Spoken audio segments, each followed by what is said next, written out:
Hello friends, today we solve question number 8. ABCD is a rectangle in which diagonal AC bisects angle A as well angle C. Then show that ABCD is a square, and second कि diagonal BD bisects angle B as well as angle D. Question में figure नहीं है, हम यहाँ पर figure draw किए जिसमें AC diagonal जो है, ए डायगोनल एंगल A को और एंगल C को बाइसेक्ट कर रहा है. इट मीन्स अगर नाम रख दें, ये 1 है और ये 2, ये 3 और ये 4, तो angle 1 equal to angle 2, angle 3 equal to angle 4. तो हमको इसको दिखाना है कि जो गिवन ABCD हम ड्रॉ किए ये क्या होगा, स्क्वायर होगा. देखिए ये पहले क्या है, रेक्टेंगल. तो रेक्टेंगल में AB क्या होगा, CD के इक्वल, और AD देखिए AB CD के इक्वल है और AD BC के इक्वल है. तो स्क्वायर के प्रूफ करने के लिए क्या करना होगा कि जो एडजेसेंट साइड है AB इक्वल टू AD हो जाए, BC इक्वल टू CD हो जाए. इट मीन्स चारों साइड इक्वल हो तो रेक्टेंगल क्या होगा, स्क्वायर होगा. तो इसके लिए हम दो ट्रायंगल ले रहे हैं. पहला ले रहे हैं कि इन ट्रायंगल, यहाँ से देखिए ABC एंड ट्रायंगल ADC. तो देखिए इसमें angle 1 equal to angle 2 given है. लिखेंगे angle 1 equal to angle 2, reason देंगे कि गिवन है. AC इक्वल टू AC, ये क्या होगा, कॉमन होगा.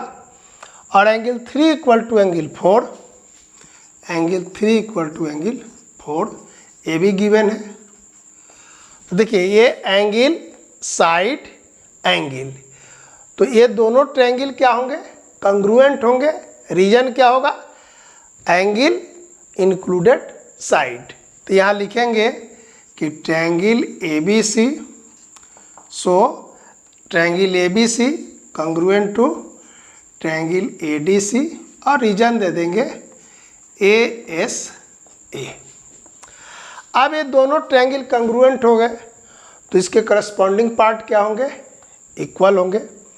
तो देखिए एंगल 1 के इक्वल में क्या है, एंगल 2. तो एंगल A के सामने कौन है, BC, और एंगल 2 के सामने क्या है, CD. लिख देते हैं कि BC इक्वल टू CD.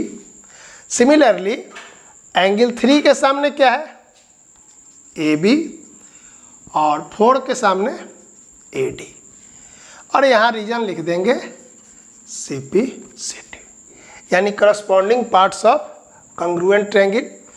और हम लोग क्या जानते हैं कि रेक्टेंगल का अपोजिट साइड क्या होगा, इक्वल होता है.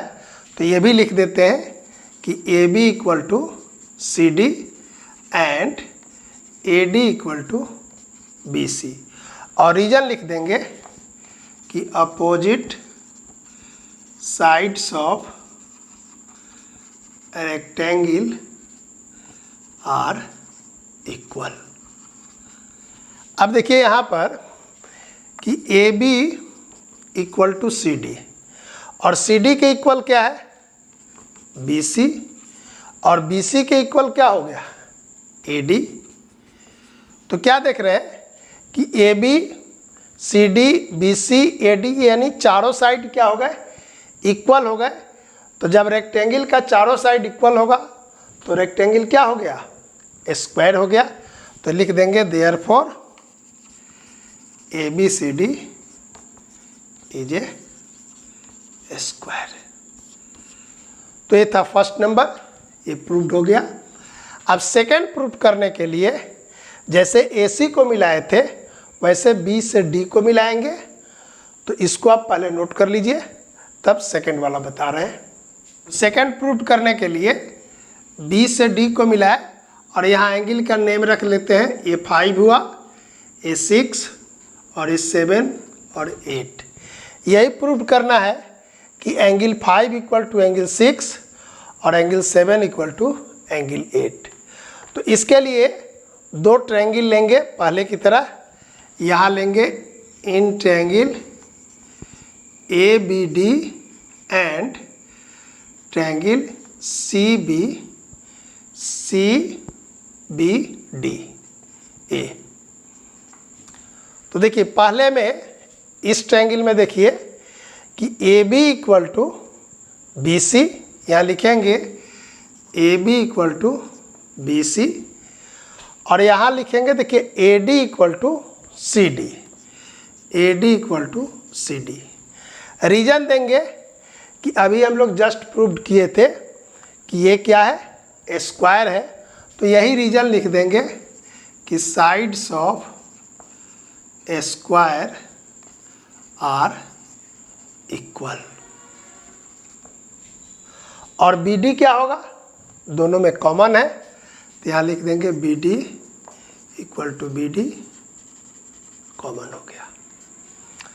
देखिए यह साइड इस साइड के इक्वल हो गया और यह साइड इस साइड के इक्वल है, यह कॉमन है, यानी साइड से ये क्या हो गया, दोनों ट्रायंगल क्या हो गए, कॉन्ग्रुएंट हो गए।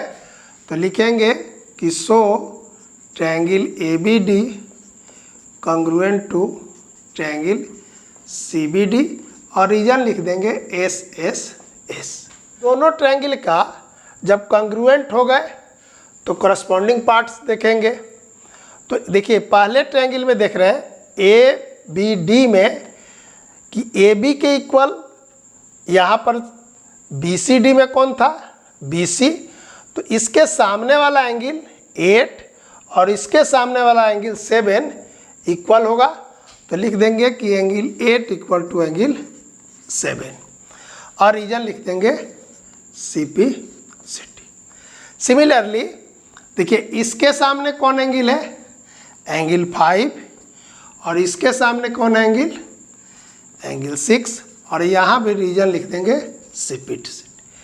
तो देखिए 5 इक्वल टू 6 हो गया और 7 इक्वल टू 8 हो गया। तो इसका क्या मीनिंग हुआ कि यह BD डायगोनल जो है एंगल B को भी बाइसेक्ट कर रहा है और एंगल D को भी बाइसेक्ट कर रहा है। तो लिख देंगे कि so BD bisects angle B as well as angle D। तो ये था सेकंड प्रूफ करने के लिए। तो इस तरह सेकंड प्रूफ हुआ और इसके पहले फर्स्ट प्रूफ किए थे। नेक्स्ट क्वेश्चन 9 नेक्स्ट वीडियो में देखते हैं। Thank you.